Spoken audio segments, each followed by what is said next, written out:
I'll go into what we're doing. The workshop this morning is similar to 2 weeks ago, but it's not exactly the same. You'll see a couple of changes, nothing drastic, but we did learn a couple of things 2 weeks ago.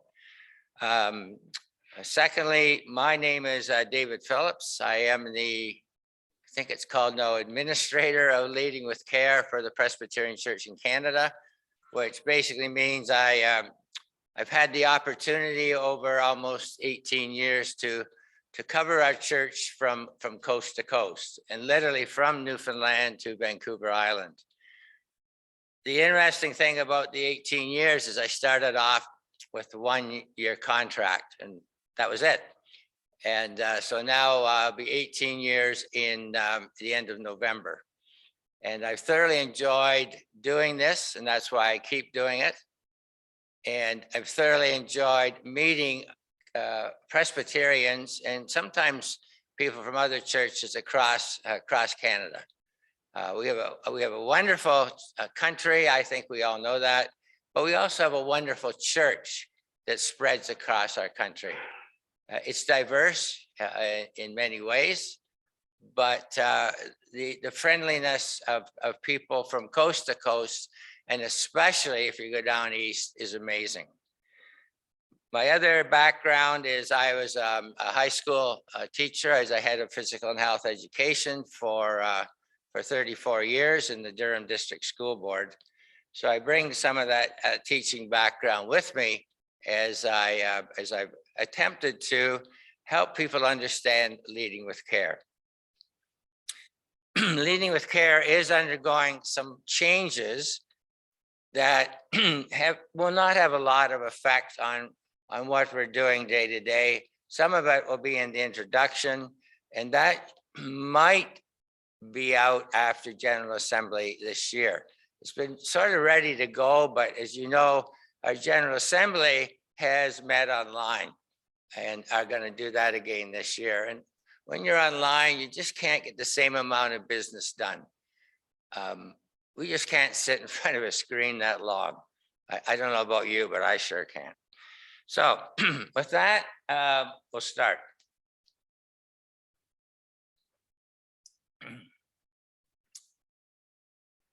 Sorry, the other thing is I live in Uxbridge, Ontario, which, if you don't know, is northeast of Toronto by about an hour, except in rush hour, and it could be several hours. But I've lived there just over 50 years, and I'm originally from Galt, which is now Cambridge. So the other thing is my remote decided it didn't want to work today, so I'm trying to do it. But this is what we want. This is what we want to look at today, and you can see it on the screen, and it does mirror what we did last week. So some opening thoughts, which I'll do in a moment, and then an overview of what the heck is this leading with care, because I always do that no matter whether I've been in a church once, twice, 3, 4 times, because I want everyone to be on the same page. Then to look at some scenarios, case studies, what are the current concerns? And there's one that's come up this past week, and that relates to the next one. That's the police records checks. And when I come to that, I'll try to explain what's happening with that. How do we deal with outside groups, harassment and bullying, strategies for leading with care, and then questions. And please, during our time this morning, if there's something that you want to ask, just indicate that you want to ask a question about a certain thing I've said, or where we might be going with this. So just some opening thoughts. The policy that's good for us as a church, and that's the key. That's why we have it. It doesn't relate to legal and insurance matters, although that is important. We do have legal opinion. We do have opinion from the insurance. But as a church, we need this policy. It's a team working together, and that's the team of the laity, the clergy, and then anyone that is an outside group using our churches, or anyone outside where we use someone else's facilities. And that could be facilities owned by the church, such as camps, campgrounds, or it could be where we take a group and we go bowling or do a social night or something. It's not a threatening policy. We're not here to threaten anyone. It's not difficult to implement, and it's a policy for our workplaces. So it's a policy for this building, because this is a workplace for some people. For others, it's a volunteer place. The policy is biblically based to love the Lord your God with all your heart, soul, and mind, and your neighbor as yourself. Now, the neighbor is an important part of what we do, because the neighbor could be any of you. The neighbor could be someone that's been in this church for years and years.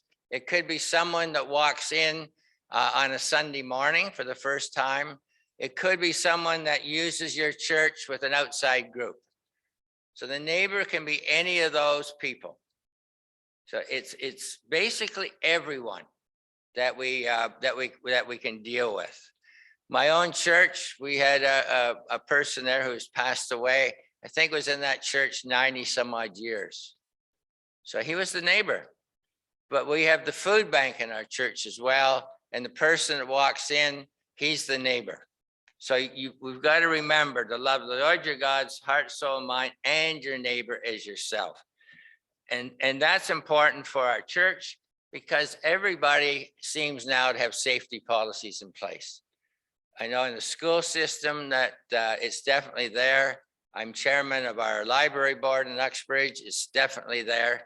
And if you look around, we do have safety policies. They're very important.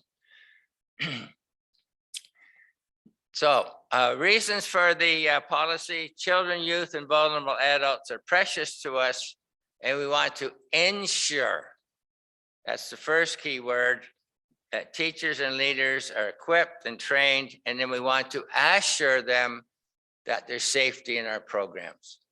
Two key words are assure and ensure. And we do that in many ways, and I'll talk about that in a moment. All right. And that's found on page 6 of the Leading with Care policy, which is online, or you can get it through our national office. And say some of it's going to change slightly. Whoops. So there's a couple key words here. One is all. It's a policy of Presbyterian Church, all persons. And we have to remember it's everybody, because some of us, and when I started out on this, even myself said, well, it's only for children, youth, and vulnerable adults. Well, it's for everybody, and we'll come to vulnerable in a minute. It's for those who participate in our programs.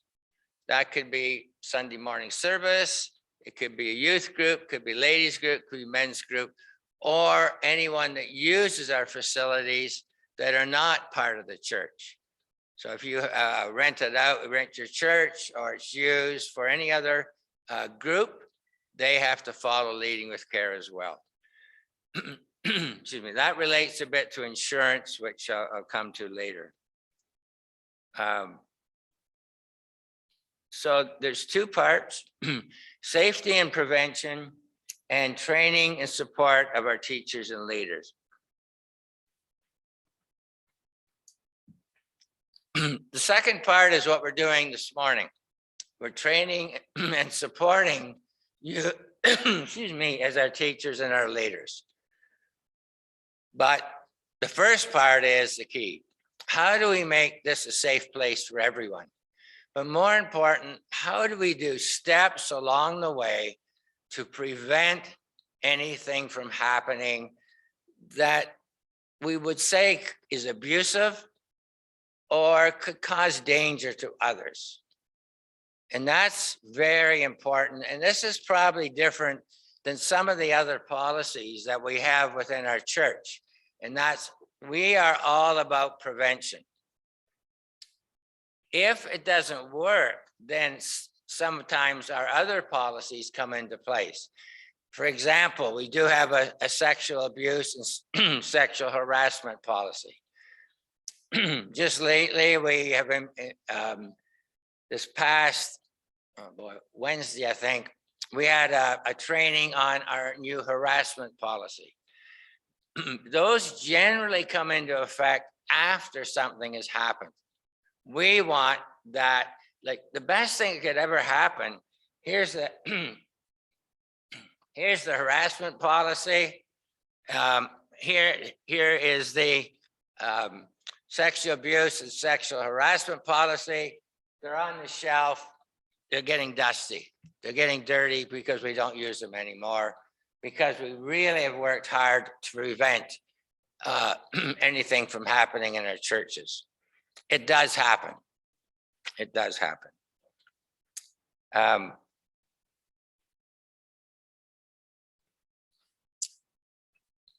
It's no secret, but probably one of the reasons I've continued to do this is we had abuse in our own church.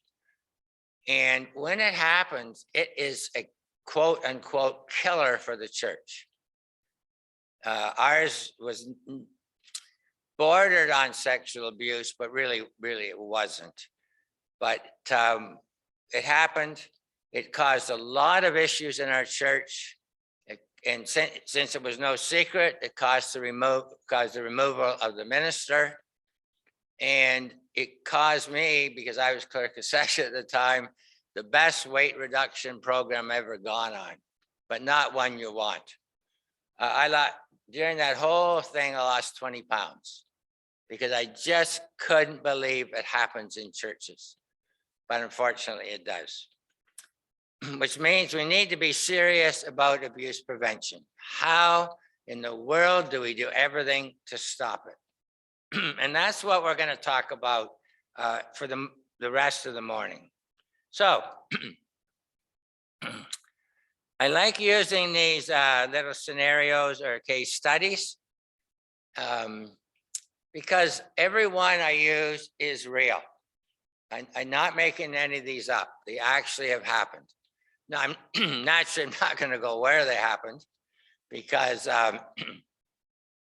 you might know somebody in those churches. There's the first one.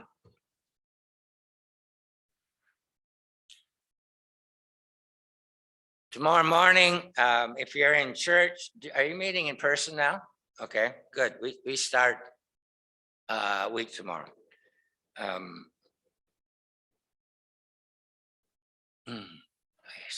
Someone's knocking at my door. That's a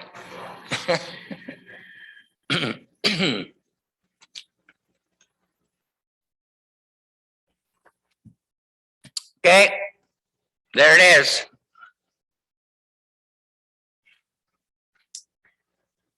I have a little this is a little more temperamental than my remote. So tomorrow morning, fire starts here. What would you do? Tomorrow morning, tomorrow afternoon, whenever the service is on, or even through the week, what would happen? Anyone?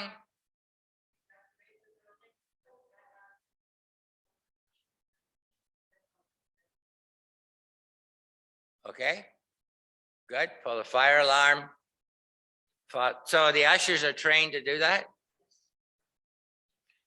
Perfect, because a lot of churches are not. The only good thing when I started doing this, and we use this one because it does relate to leading with care, is what would happen tomorrow morning or Sunday morning? And the answer usually was panic. Well, that's not a good way to handle emergency. So good. You have people in control. Perfect. That's very important. And also to consider those that have mobility problems.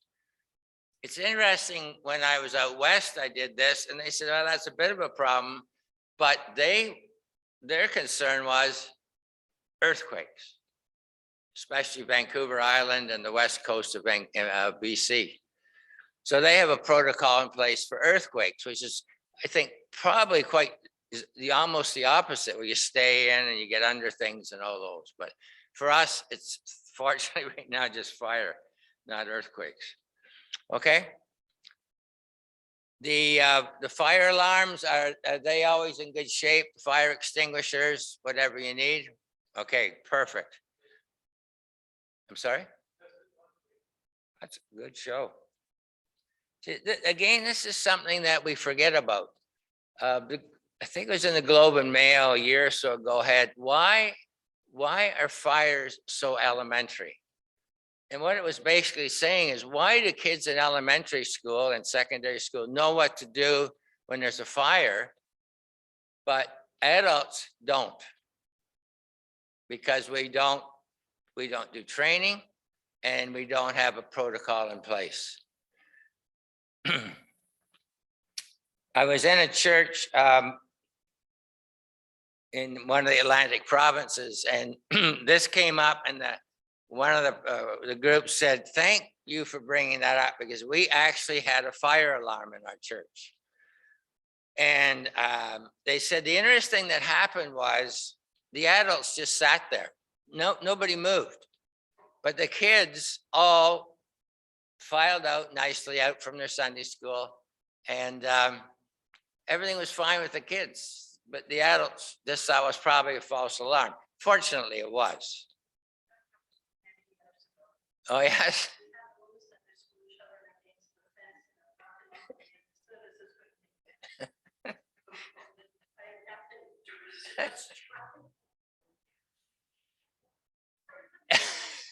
I know it's when I was especially teaching phys ed, it was always interesting when we had fire drills. Now, usually we knew about it, but when you don't in the winter, oh boy, it can be cold outside with, we all had tracksuits on, but the kids would be out there and you say, please get this over with as soon as possible. Just a couple of things on fires that for the Sunday school. That to make sure, and I think someone told me 2 weeks ago that someone goes around and checks that the building is empty. The one thing that makes it easier is if you're in classrooms or that, is when you come out, close the door and then put a tag on the door to signify that the room is clear. So you can hang it on the doorknob. So the person that's checking doesn't have to go into every room. He or she can just look at these. I don't recommend that the next hotel you go to, that you take one of these. But I just noticed this one. It's in Russian. I'm glad I took it. I was in Russia, so that was legal. But anyways, but that helps a lot to make sure the building's clear. Attendance should be taken. And attendance should be taken outside just to make sure the children are there. And also, and you might do this already, make sure the children don't run to their parents, because you have to get the attendance done first. And then you can decide what to do. Oh, sorry. Is there any questions? There's just a couple more introductory parts as well as the scenarios. Anyone have any questions or from home? Okay. There's 4 parts to our commitment. Why are we doing this? Why did several years ago people sit down and work through this policy? Well, there's 4 parts to it. One, naturally, is to prevent the abuse of children, youth, and vulnerable adults. Secondly, and you'll notice I've highlighted the word vulnerable. We want to protect the vulnerable in our midst. I'm going to come to that in a moment. The third one is a policy that the Presbyterian Church, and probably most churches, use to support what goes on in our community. And that is through children and family services or whatever the association is in the area. Because we must report incidents of abuse, neglect, and harm. For in Ontario, I believe it's under the age of 16, that the report must be done by the person who's in charge that sees it. You can't pass this off to somebody else. You might want to talk in confidence to the minister somewhere or other people in confidence, but you are the reporter. And then again, train and support our teachers and leaders. It's a fairly wide policy, but by the same token, if we can do this, we make life a lot easier for everyone. Now, what is vulnerable? Well, let me give you the definition, and then I'm going to ask you a question. Well, there it is. I'll let you read it. Oh, okay, certainly. Vulnerable is a person because of his or her age, a disability, or other circumstances, whether temporary or permanent, is in a position of dependence on others or at a greater risk than the general population. I highlighted and stopped whether temporary or permanent.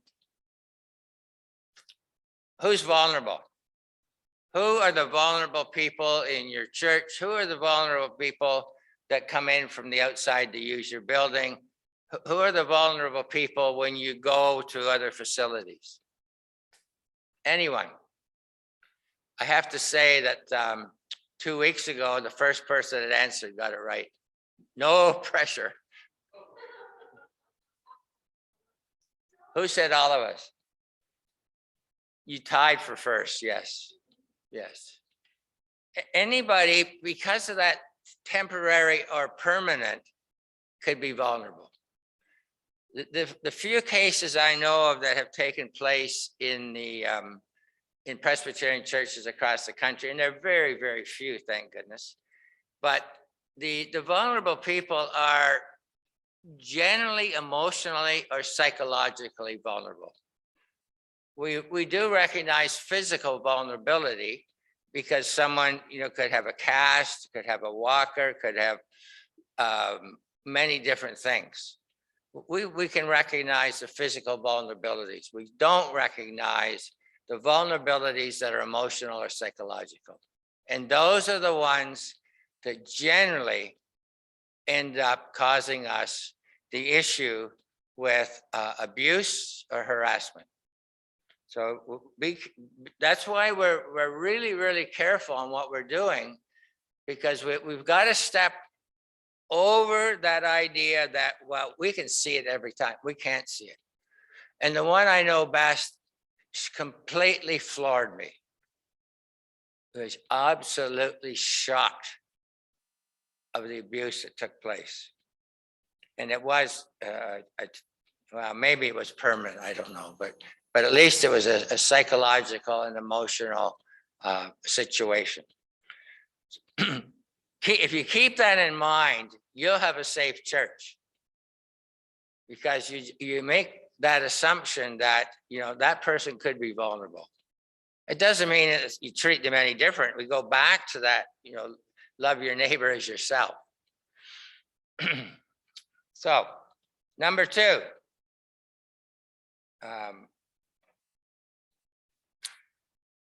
Again, these are just something to think about. It doesn't have to be specific, but we're getting into, and this does relate to our leading with care, getting into injuries and what happens. So we're just saying that there was an accident. One was with a child. A different accident was with an adult. What's the difference? What's the difference between a child getting hurt and an adult getting hurt? And then I'll make 1, 2, 3, 4, 5 of us uncomfortable in a moment. That's including myself. What's the difference? Anyone?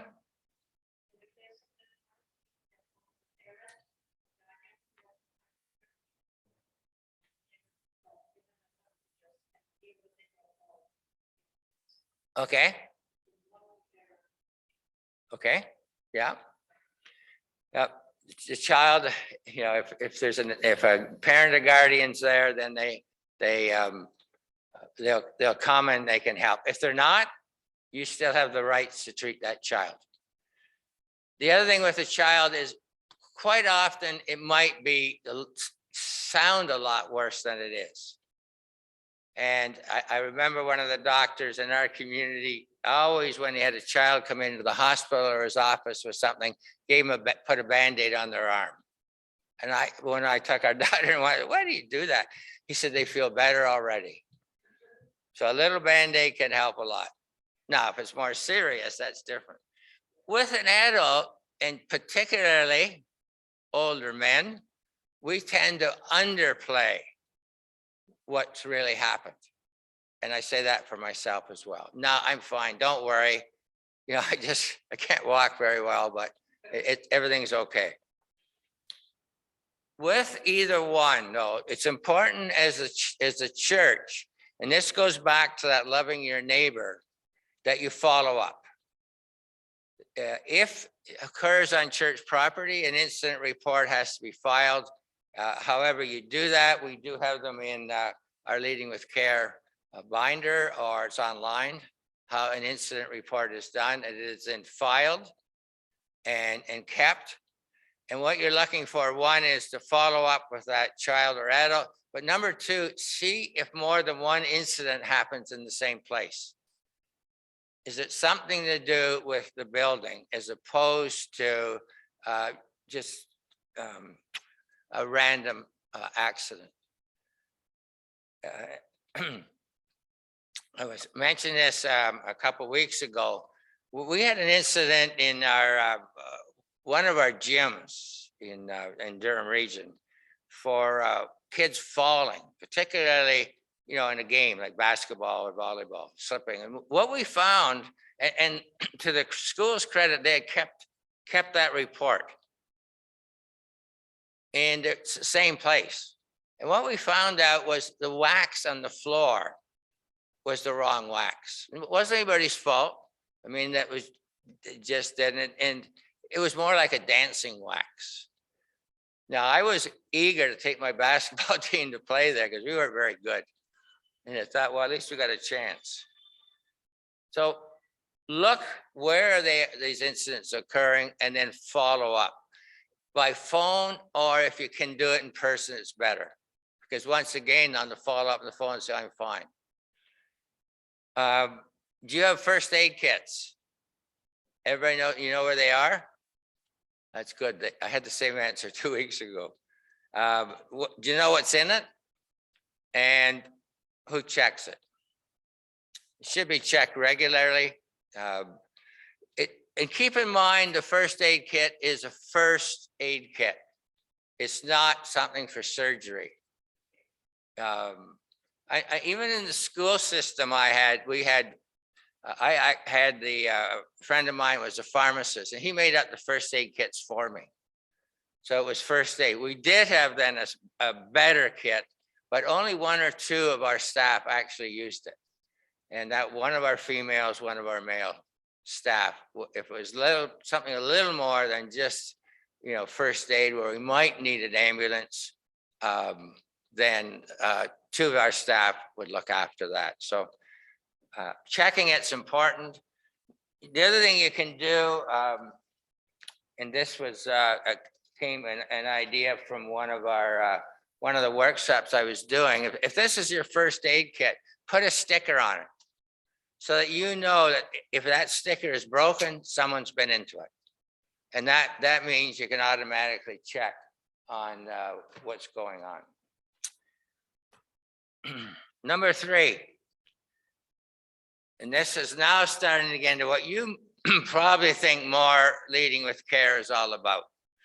So this is Chris, and Chris teaches Sunday school. He teaches in a room where there's no one else and he's alone at the time of the class. What suggestions would you make to Chris, to the CE convener, or whoever's in charge of the Sunday school, and probably to the session. What are the recommendations you would make for Chris? Leave the door open. Don't be alone. Right. Right. And this is going to come up in a few minutes about the insurance. I'm trying to put this out a bit. Okay, what else? What else? I'm sorry? Vision panel on the door if the door is closed. Correct. Yeah. Yeah. Okay, so I think we all see the same picture, and that is a teacher cannot be alone for two reasons. One, we're protecting our children, youth, and vulnerable adults. But number two, we gotta protect our teachers. We can't put a teacher out there and say, well, doggone it, we just don't have anybody to help, but you'll do a good job. We want to be sure that we can support our teachers in all ways possible. The recommendation that we give is at least 2 non-related adults. And I use the term non-related and I use the term adults. It doesn't mean you cannot have someone that's related. It doesn't mean that youth cannot be part of it. Definitely, if you have youth leaders, get them part of it. But still 2 non-related adults. Now, a way around that is the shepherd. The shepherd or whatever, and I think something is here that you have an extra adult around. Is that right? Okay.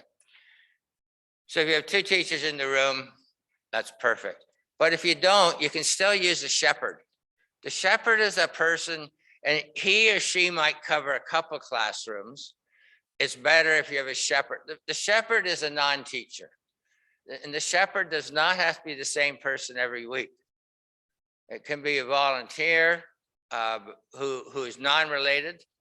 And what we did, shouldn't give secrets away, was because it wasn't a nice thing to do.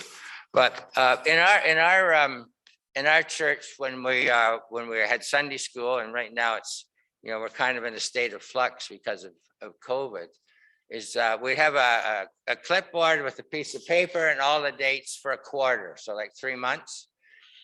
And we just say, and I usually would say to the congregation, how many here want Sunday school for the kids? Hands go up all over. How many want it to be safe? So you're really setting people up.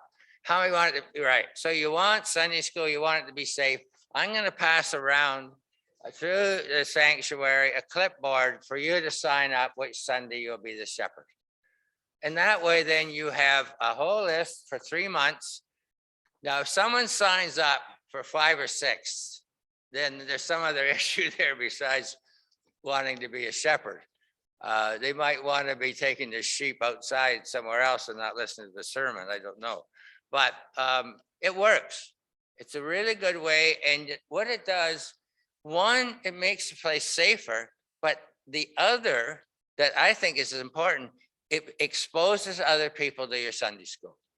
And now you have more supporters that will be part of the Sunday school. So when something comes up for the Sunday school, we want a new curriculum. Boy, it's expensive. Would you mind helping us? You've got help. So the shepherd works. Okay, so use a shepherd or whatever you want to call it. I always have to use this slide because I never want to get rid of that little car that's flashing at the bottom.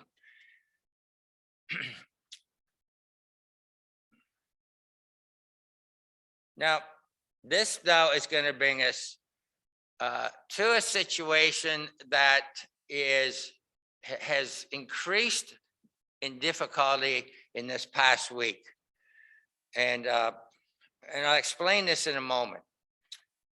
Frank's been a member of Session for a number of years. Session has been requested a police reference checks for all members, which is spelled wrong. Frank has refused. How do you handle a situation? Now, this could be for Sunday school. It could be for anything. But what happens when someone refuses to have a police check? How do you handle that? Because it does happen. And for sometimes very good reasons.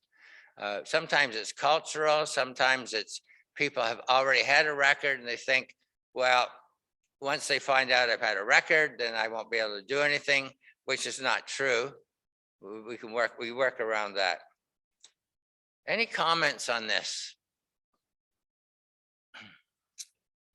Nobody. Mm-hmm.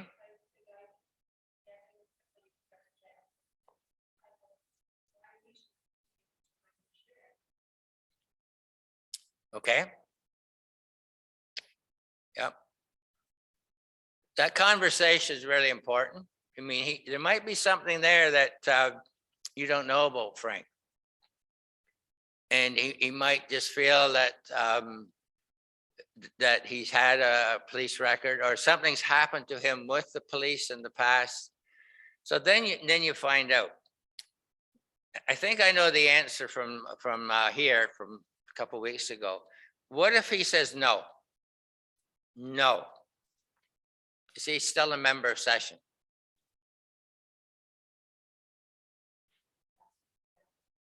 Right. He has to step down. And that's difficult. But if something happens and Frank's involved, then you put yourself in real jeopardy. And they say, I'm going to come to this insurance in a moment. So, yeah. So just something again we handle with love too. That how can we work around this? Now, what if he does have a police record? Does that exclude him? No. Now, unfortunately, one area it's actually in Ontario, the police have said, and through the insurance, that if someone has a record, no matter what, they cannot volunteer. And I don't like that. I don't think that's right at all. It's very limited to where it occurred, and I only heard about it once. But Frank's got a record. Now, what's the record for? How old is it? How does it relate to what? I mean, if it was abuse of children, that's one thing.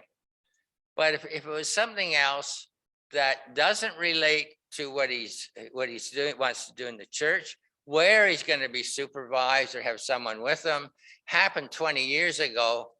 Okay, let's show some compassion here, but be careful, because we're just having a little bit of issue with how is this all starting to stack up as we're coming out of COVID with police checks and insurance.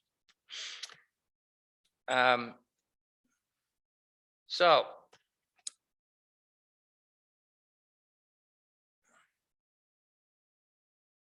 I sure like my remote much better than this.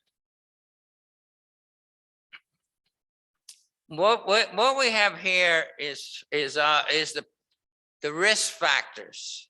These are found on page 21 of the Leading with Care, and it's hard to see, document.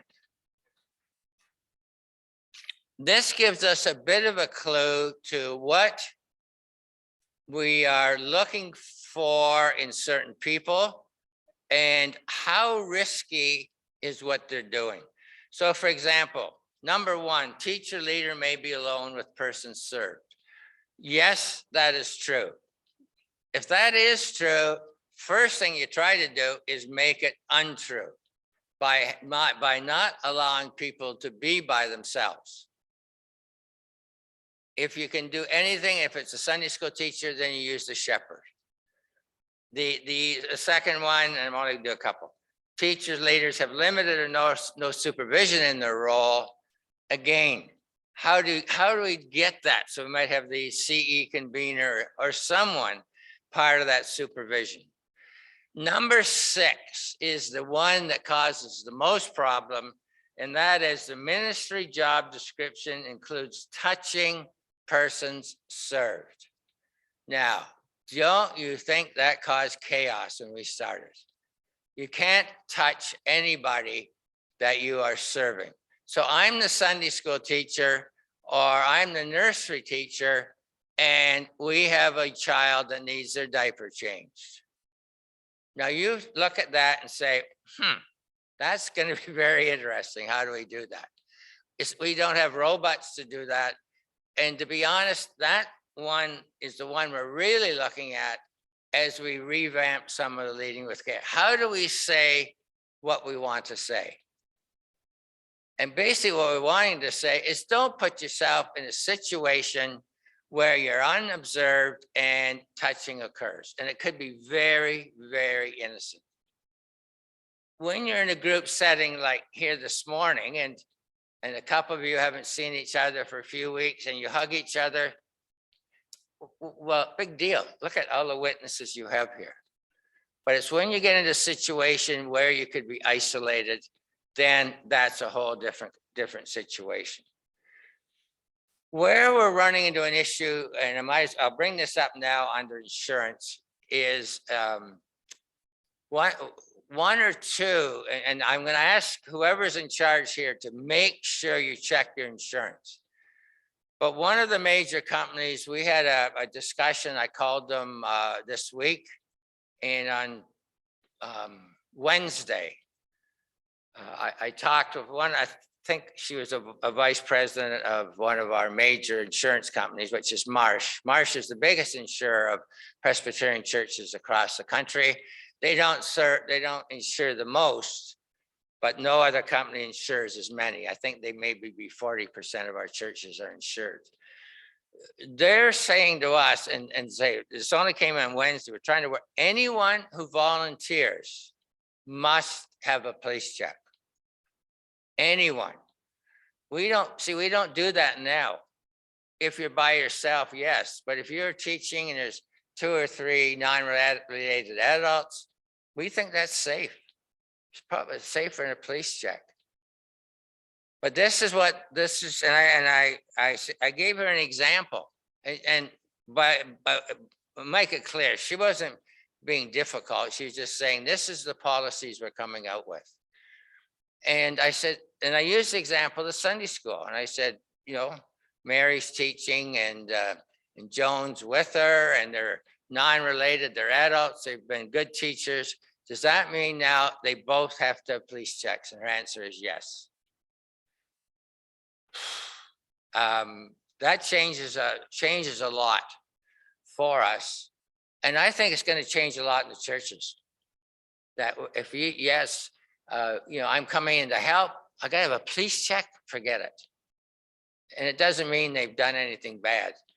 I'd ask you to check your insurance, and it could very well be that your insurance or the person that's your agent says, no, we're still looking at this as safety of when not being, when you're not alone.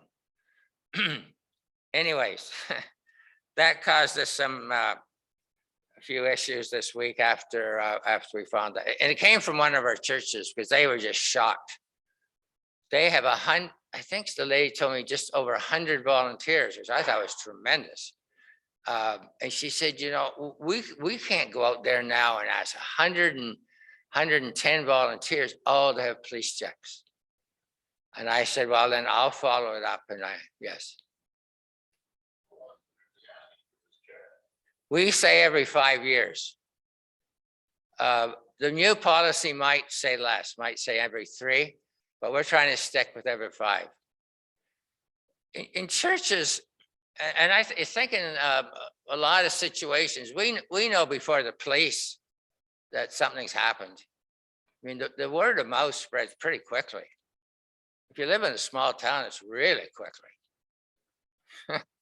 And sometimes quite wrong too. But yes, we're going to check this through just to see where we stand with this insurance and police checks. But I would strongly suggest that you check with your own agent and the insurance company and just say, here's where we are. Is that okay? And it very well could be. You just want to make sure you're insured down the road. Any questions up to this point? All right. Let's get me back on track. The police check, we really want you to do vulnerable sector checks. And I think most police forces are doing that now.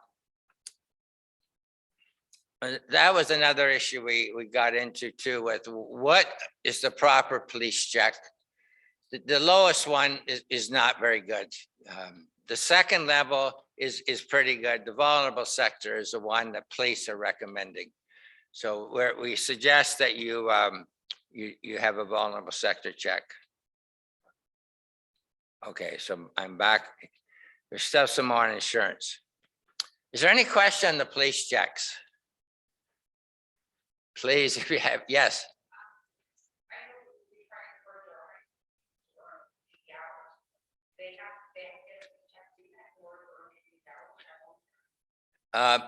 If they're under, what is it, 16 and under, what is the one we can't disclose? 18 and under? Who are protected by the government for you as youth? It's up to a certain age where you can't disclose it.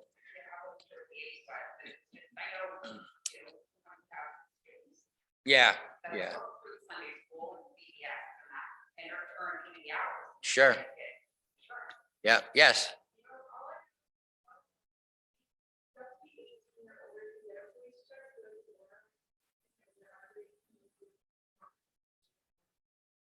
Okay. Yeah, yeah, okay. Yeah.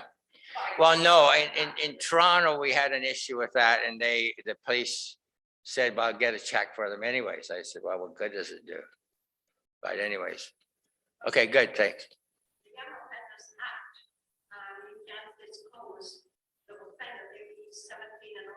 Right.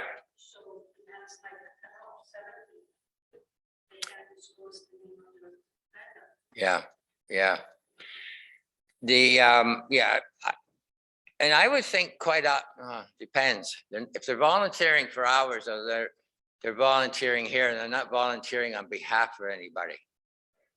Yeah, I mean, if they're volunteering on behalf of someone, then they'd be insured by them. But yeah, that wouldn't in that case. Yeah, the confusion came in for me was with the Metro Toronto Police. They said that you can get a police check for under 18. But like, let's not make it any more complicated than it is. You know, we're getting volunteer. We want the youth to volunteer. Well, sorry about that, but you got to get a police check.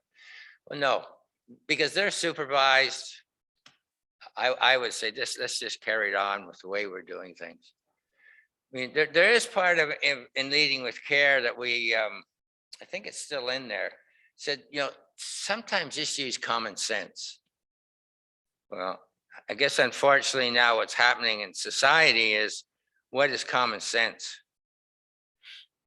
You know, it was interesting, and I don't want to get into the whole Ukrainian thing, sorry, but I just couldn't believe that they were posting videos of what was happening in Ukraine that had nothing to do with the Ukraine. It went back to 2014. And I thought, you know, what is wrong with some people that would do it? It's bad enough as it is, but and I guess that's why we really are trying to clamp down in our churches, to be sure of what we're doing is right, so, and correct. Still showing love, still showing compassion, but also saying, you know what, we've got to do this correctly. And I'm seeing now as churches are starting to open, I'm getting really busy. We had something from BC come in 3 weeks ago, and then something from the Halifax area, and then in between.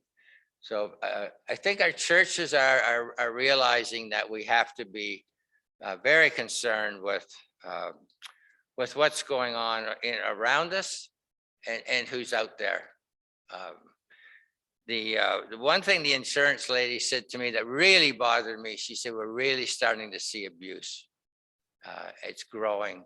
Maybe it's the same as it's always been, but maybe it's just more public. But she said, with the claims we're getting and that it's not good. And I said, well, we're going to do all our best in the churches to make sure we don't, but it happens. So on this, sorry, I digress. On the insurance then, whoever looks after your insurance, and again, always check. You have to do an annual check every year anyways for insurance. Who's your broker? That's the local person. And who's the bigger person? Who's the insurance company? So Ecclesiastical, for example, is a bigger one. Marsh is a bigger one.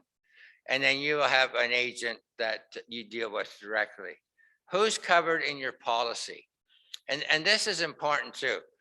Are all your employees, and that could be custodian, secretary, minister, officers, the session, those that take on positions of responsibility in the church, and your users.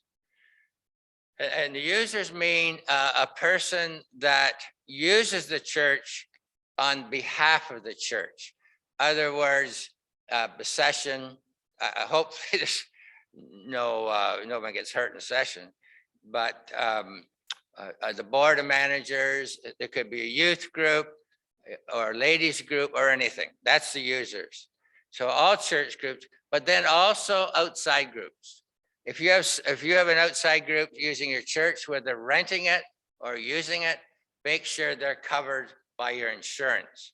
And that goes two ways. Number one, Group X is meeting, they need insurance, and on Group X's insurance policy, it says St. Andrew's Presbyterian Church, Brampton, Ontario is where. And then on the St. Andrew's Presbyterian Church, Brampton, Ontario, it says this particular group is using our church. It just makes better coverage. It doesn't cost any more, but it just helps. The insurance company for this group knows the church knows the group that's using it. Okay. Sorry. This is fidgety. The outside group, when they come into here, even though, a sanctuary is the quiet place. I mean, that's what the name basically means. But they come in thinking, you know what, I entered the doors of a church, it's going to be safe in there. And we've got to make sure that it is safe. And that is if they're using rooms, that there's windows in the room, or there's doors, or whatever. They shouldn't be alone either. So any questions on insurance? Are we fairly, if you have a question, please ask, and either I can answer it or I'll find out an answer for you. Anyone? Nobody, okay. Now, usually in normal times, this is like we have a break partway through and we have coffee and tea and buns and all that, but with COVID, we just, can't do anything right now. It's going to get better. Now, we came in to and I think this might have been part of the papers that went out, and actually it had our church's name on it. We were starting to find churches where were spending a lot of time meeting with outside groups, and individually, someone would come and say, well, we're going to be renting your facilities for 6 weeks on Tuesday night. And then the church would explain. So what we did, and I sat in on this, is we had all outside groups to come into the church for a meeting. And what the church said was, and they gave lots of warning. I think the warning went out in May, that in September, when everything's starting up again, we're having a meeting of all outside groups. And not the whole group, but one or two representatives from each outside group would come in. And so they made it very strict. Either you come or you're out. No, it wasn't. They were nicer than that. But that was the basic philosophy. One particular group couldn't, and they had a very good reason for why they couldn't. But what happened at that meeting, and I did a half hour on leading with care, and then we did a half hour on about facilities in the church. So when we were done, we did a 1-page.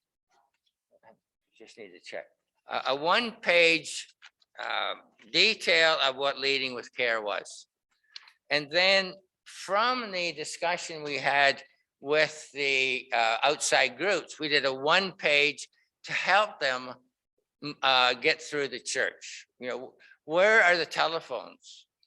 I mean, you know, you go in there as a member, you know where they are. What telephones can we use? Is there any restriction on the telephones? Because you can put things on your phone where you can't phone long distance or those types of things. Where are the light switches? You know, especially in the dark, it's kind of nice to know where the light switches are. What part of the building can we use? So there was a whole series of questions that the church then made up. Leading with care, 1 page, facility use, the 2nd page. And it really worked very well. And then we had a little social when we were done with it, but it worked really well. That we saw, boy, we really are lacking in some things as churches. And then the people using the church understood what safety was all about in the church. And that's basically what that slide is saying. But if you're going to do it, give lots of warning. That's only fair, that people know well in advance. And I said, as I say, I think it was May or June, probably May, that we called this meeting for the first week of September, just as things are starting to go again. Okay, so I'm going to move now into something else that we're just have a new policy on harassment. And this past week, boy, I think it was Thursday. No, it might have been Wednesday too. Wednesday afternoon, we did about an hour-and-a-half workshop through the National Church on our new harassment policy. And I can tell you where you can find that in a couple minutes. The issue, part of the issue is what's the difference between harassment and bullying? And that is, we've outlined that in the policy, and I'm not going to get into it because the difference isn't huge. The bullying or harassment basically are the same things that are happening. The bullying sometimes can be much harsher, particularly if it is verbal, but doesn't matter. Probably for the last 5 or 6 years, maybe more, that we have included bullying in the Leading with Care workshops. Prior to that, we never did, because I guess part of it was, can't happen, can it? And I'm talking about adult bullying. I'm not talking about children. That's a whole different ballgame with the children. As I met with some of our senior staff in the national office, I said, you know, I think we need to include that in our policy in what we're going to do. And as a result, then we do have this new harassment policy.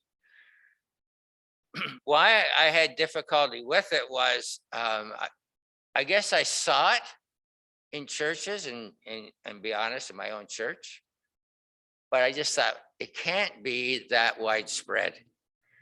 Well, unfortunately, it is. I would say every church I've gone to, there's been something's come up about some harassment, and I'll give you the prime example in a moment. The one that comes up the most, but there is a lot. Sorry. So and these come out of our out of the harassment policy for our church. It's not going to be tolerated. It cannot be tolerated, because that is another killer for churches. I have an example of one that occurred not long ago in it wasn't in Ontario, but sides started to be formed because of the issue with this person, the issue with that person. Then one supported this, one supported that, and then boom. And to be very honest, because you don't know the church, and the church knows what I thought, and many in the church agreed with me, it was handled badly, really badly.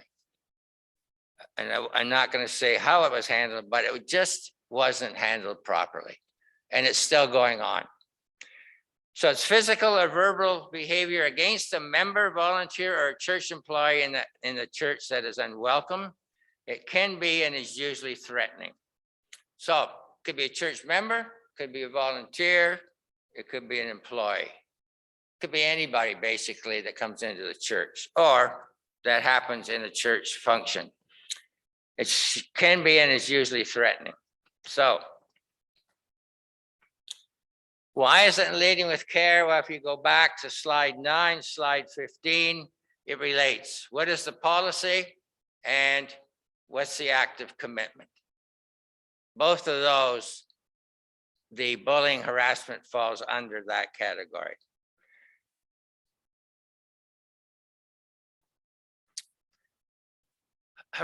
Bullying or harassment counters respectful behavior. It's people that don't respect other people. And as I said, it's gained importance over time, which is not that is not a positive statement to say, well, it's getting more and more. I mean, if you're saying like, well, attendance is, we're getting more and more people coming out or whatever, we're getting more and more on the offering, that's a positive. But we're having more and more, either more and more harassment and bullying, or it's becoming more and more evident.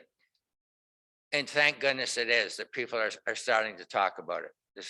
And we now have policy and procedures for addressing harassment in the church. And that is found in our Presbyterian Church in Canada website. So look, you can have a look at that. So here's the first one, and this is the one that, and I'll read it in a second. The Jones family have attended the church for many years. The family is seen as indispensable. The Jones family feels they can get their way if they threaten to leave and take their funds and family. This is a very common bullying ploy in congregations. It is shameful and disgusting, yet it is often effective. Everyone tiptoes around these folks because of fear of upsetting them. This is one of the harassments. And actually one we talked about on Wednesday with the whole group of us online. It's either I'm going, if you don't do this, I'm gone, or if you don't do this, I'm cutting back on my givings. And this happens quite a bit. We actually do a full bullying workshop. We do a full bullying workshop. We're not teaching bullying. We're doing a workshop on how to prevent bullying and how to handle it. You got to watch that one. This, when I was done, and well, anybody that's been a teacher knows that you see that one student sort of hanging around for a couple minutes, think, okay, he or she wants to talk to you, that's okay. That's good. But in this particular case, we had, the first bullying workshop I did, only on the bullying, I had one small group and they came up, about seven or eight people, and they said that was happening in their church. That's exactly what was happening. And I said, what are you doing about it? He said, we give in every time. And I said, well, that's, and he said, well, no, they're still here. And I said, but what you have in your church then is probably things they want. And they said, exactly. So we had a little chat about that. So that's one example of that. So how do you handle that situation? And what is the greater good, the church or the Jones family, and how do you prevent that situation from occurring? It's something I want you to think about. We don't have to answer unless someone has some comments. And I'm not suggesting that, that this is widespread across our churches, but it is there. And I think it's there in society generally, that you see people that that want to have their own way. And I'm a member of a number of groups, and I've seen it evident in one in particular. A couple others are good. One of our public groups, which is the library board, we don't see that at all. People will discuss things and they'll disagree, but it's always with respect. And when we're done, we all come together and say, okay, this is what we decided on. Are we all going to move together? And yes, everybody will move together. But unfortunately, I've seen in the church quite the opposite happen, and that is not good. How do you prevent the situation from occurring? Well, let's have a look, maybe. Yes. So I'm not sure how many have seen, but online, especially during the pandemic, there's been a lot of amazing courses. And this Future Learn is worldwide. So you can take a course from Australia, you can take a course from the U of T, you can take a course from Cambridge in England. They're all there, they're all free. And the one I took was on bullying. I've taken about 10 of them now because they're really interesting. And you don't have to do exams. That's a really good part. And nobody's marking you. So why do we have bullying? One, there's a power imbalance. Someone thinks they have more power than someone else. Bullying or harassment is something that's repeated. If something's a one-off, okay, that's a little different. But generally, they're not. Generally, it can happen over and over. And it's intentional. There's some intent for one person to harass another person or to bully him. And it can have, it's him or her. It can be physical, verbal, or social. The physical is one where there's actual touching. So one person does something to the other. The verbal is yap. People, they go after. And the one I talked about where it split was verbal. There was no physical contact. The social bullying is isolation, where you isolate people. Things are said and the harassment occurs, but you're socially, they're out. Not that person, not to harass her so much, but the person being harassed.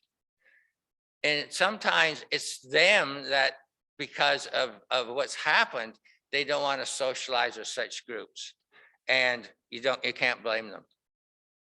So that's what happens. What can you do about it?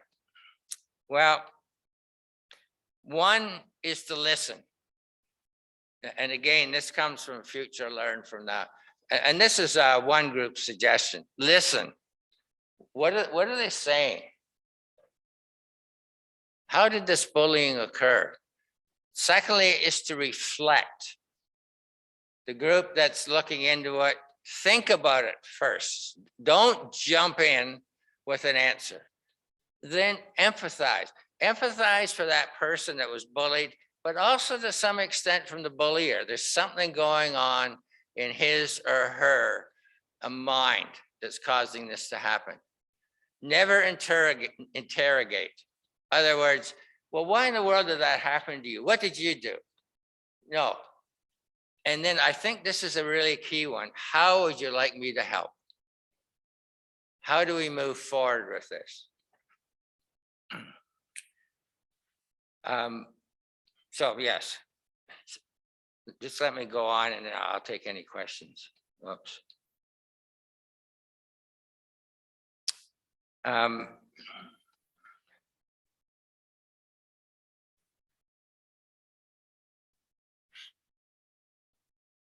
Yeah, just to think about that for a moment. This one topic I don't really like to have to deal with, but I think it's one of the most important topics that we have right now.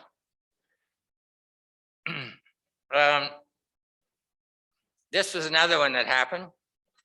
Again, it didn't happen in Ontario, but doesn't mean it wasn't right. At a meeting held recently, one of the members took another to task for not cleaning up properly following the previous meeting. The loud one-sided conversation drew others into this discussion. The exchange ended when the chair called the meeting back to order. Oh. Whoops, that's kind of, wow. Looks like my computer. So I have, okay. Well, what it says is, what would be the next steps and how do you prevent this situation from occurring again? What are you going to do with, let's just talk a little bit about this and then and coming to the end. What do you do in this situation? Or even in the other situation where someone says, I'm not gonna pay anymore, or any situation where you've bullying or harassment can happen. What can you do?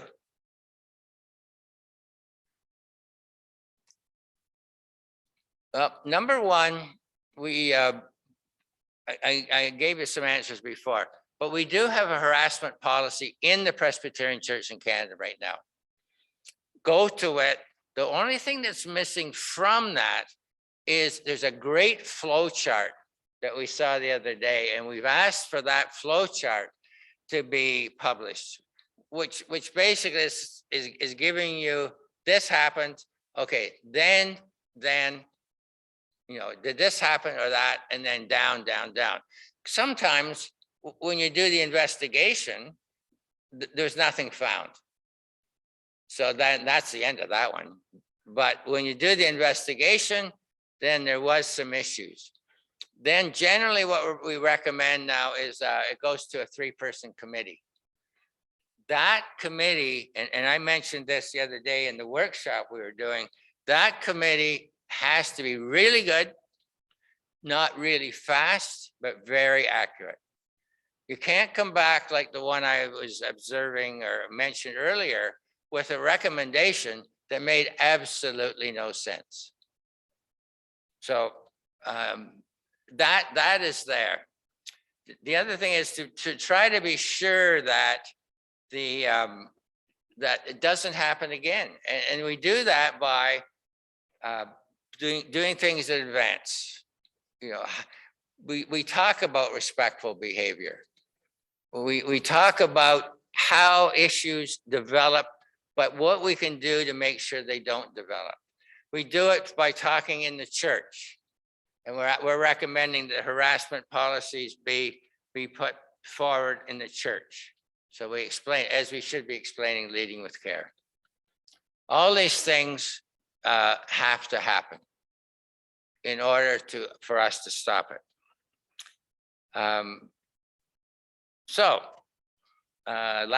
Lastly, if that's a word.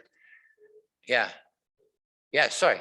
I felt that when the chair called the meeting back to order, she was ignoring the bullying, and if we ignore it, it gets worse. I feel that at that point, when she got everything protected, it would have been appropriate to talk about respect, that we all respect one another as the meeting went on. Because ignoring it doesn't make it go away. That's right. And I was having a funny story about that. When I was principal, I tried to create my school as a bully-free zone, which we want to do with the church too. And communication is critical, because I had a parent call me and say to their child at recess, please play in the bully-free zone, which I was trying. There wasn't bullying over here, children who are not bullying over there. It's really critical to communicate now and not have parents understand. But it's really important for adults to understand that we don't tolerate that. I have a a chart somewhere, which I'll try to find and send to you, because it starts with put downs as part of bullying and escalates to violent argument and physical abuse. But it starts small, and in schools we teach, in elementary schools, we teach children not to start with put down, because that's the beginning of bullying. That's how small we go. Mm-hmm. And I think that's important. Yeah, good. Thank you. Thank you. That's very important. Yes. You talked about the imbalance of power as being an issue in terms of bullying. And it's been my experience that the imbalance of power happens when somebody holds a particular office for a very long time. And so we instituted terms that not terms for elders, I think it's a different issue, but terms of office for committee members, which ensures that a particular committee isn't just ruled by one person. Yeah. Extended period of time, which tends to create an imbalance. Yeah. Yeah, definitely. In the church, national committees are 3-year term with a 1 second 3-year term as well too. So we've tried to do that nationally. The problem we find is just getting volunteers. But yeah, but good. That's good too. Yeah. And anything we can do is to alleviate this is very important. And you know, the balance of power sometimes is assumed too.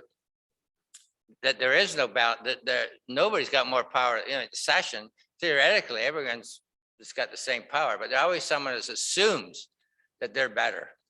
Or I like it even better when they assume the session is better. We don't have term service on the. I'm one of those that's been on for quite a while. Anyways, but I try to remember that. So we all work together, but you don't need much to upset the apple cart. That's the problem. And I don't want to go on to this, but it bothers me in the church. I had more compassion in the school system and in community than quite often in the church. For some reason, people in the church want to make sure you understand what they're trying to say, and they can be very forceful. So let's make sure in everything we do, whether inside the church or in the community, families, you know, we sometimes we've run into that with leading with care, that we've had to deal with families that want some information on leading with care, and the imbalance in the family was incredible. And no wonder the church was having problem instituting leading with care, because one family in particular, the imbalance within the family. And that then came into the church, and the same person who thought they ran the family then said, well, I can run the church the same way. And it was very tempting, I think, and I wasn't involved in that church, but came to me because of leading with care. One of the members of the session that I talked to was just a great gentleman.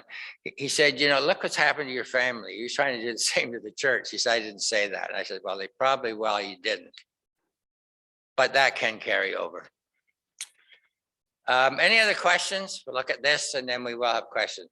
So getting a leading with, I think you have a leading with care committee? Yes? No? Oh, okay. Okay. If you're ever forming one or want to revamp one, the last one, as I point to my screen, I know you can't see where my finger is. This came from one of our churches very early on when I was doing leading with care, and that church instituted leading with care in a couple months. And that was to bring together representatives of the board or maintenance committee, whatever you want to call it, Christian education, the pastoral care or visitation team, session, and congregation. So one representative, and they represent that group. So for example, at that meeting, we have, and I wasn't at the meetings that set this up, but for example, the Christian Education Committee says, you know, we're teaching behind those closed doors. We would like big windows in the door so we don't have to keep the door open. So then the board or the maintenance committee, that person takes it back to their committee and they work on it then. And then he or she comes back to the next meeting of the 5 people and says, here's what we're going to do. What it does, it saves a lot of time for a lot of people. The only people that might have to spend extra time are those 5 people. But I say that within a couple months, that church had a really good Leading with Care program in place. The other thing I should say, to be honest, it was a newer church. It was probably 10 years old, maybe. And there's a big difference in new churches as opposed to some of the older churches. One example that our present moderators in Bradford, and his church is it's a brand new church, very smart. They built it on the very edge of Bradford. So Bradford is moving out, and they had all this land, and so they could sell it off. But what they did, and I understand some schools are doing this, they're putting windows in the walls, and they had that. So the door still could be solid and closed, but then there was a big window instead of a panel or whatever in the wall. And they could put a curtain across if you wanted. But when you went in there, you had a complete view of that Sunday school or whatever, any other meeting that was taking place there. And I thought that was really smart, very safe. And you just, you know, just make sure it's good glass, but it works. Okay, so that brings me to questions or comments or whatever. Anyone? Yes.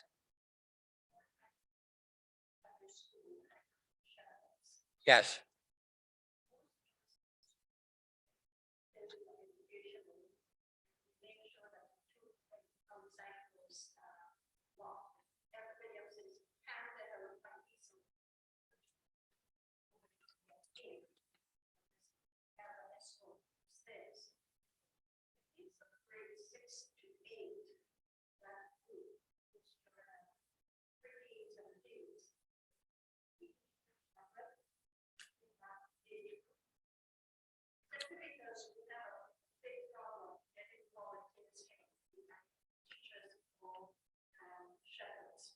Mm-hmm.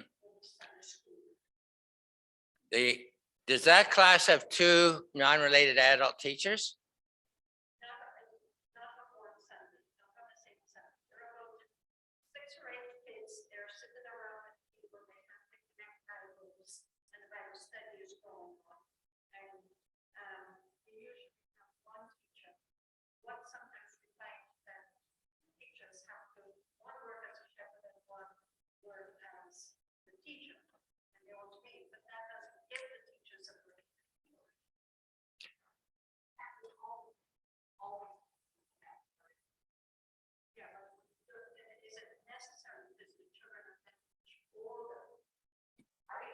Yes.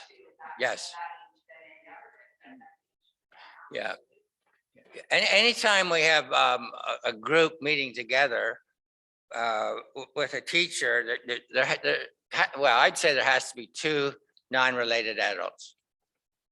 And I think it becomes very, very important that that goes to the congregation and say, do you want a 6 or 8 teenagers sitting in the service every Sunday? Or do you want them, and I'm not saying that they're not going to learn anything in the service, don't get me wrong, but or do you want them to have their own class where they can sit and discuss certain things? Well, if you do, then you better step up. I think I told the group 2 weeks ago, one of our former ministers, when he was younger, in his church, I think it was in Hamilton, the minister was, had done, the introduction, the important start of the service. And he said, today we unfortunately, we have nobody in all our two teachers are away, and we don't have anybody to teach Sunday school. I said, well, could we have volunteers? This is a true story. And he looked around, and no, so he did this. He took his notes, his Bible, he went, I'm teaching, you come up and do the service. The friend of mine who saw that said, we never ever had a problem again. But he said that's how it got at times, that nobody would volunteer and said, well, somebody else can do it. And not everybody should be a Sunday school teacher, so don't get me wrong. And not everyone, and I'm sure others would agree, should be a public school teacher either, whether that's elementary or secondary, but we can't do anything about them. So yes, definitely, yes, get a couple of adults in there and you're right, that age group can be an issue too. Yeah, and sometimes that's where the bullying starts. And also I think it shows to the kids that we have adults that are interested in what we're doing. So yeah, but that's a good question. Thanks for asking that. Any other questions? And I'm very careful when I say thanks for asking that question, because that's quite often politicians do. Boy, that's a great question. Thanks for asking it. And I think all that does is give you time to think about the answer, which I do too, actually. Okay, no questions? Okay, good. Well, there we go. We're at 11:30. So you still have a full day ahead. And it's great to be here for 2 weeks, so we could have a number of different people here. There's nobody that was here last 2 weeks ago, was there? Good. Well, you are sane at least. So, but anyways, but again, I say thank you for your time, and please try to implement as much of you as you can in leading with care. Let's just close with prayer. Oh, Creator God, we thank you for this time together this morning, a time to reflect on how we can make our churches safe, a time to reflect on how we can be safe people, a time to reflect on how we can show love and compassion, but still be strong enough to stand up where things are not going properly. We ask you, as we are dismissed here this morning, that we have a safe time, a safe trip home, whether that's walking in our own neighborhood or driving somewhere. And for those of us that are worshiping in person, or for those of us that are worshiping online, that you be with us, that you strengthen us, that you strengthen the minister who will be leading our services tomorrow. Be with us now, I pray. May we go in peace. Amen. Thank you. Thank you.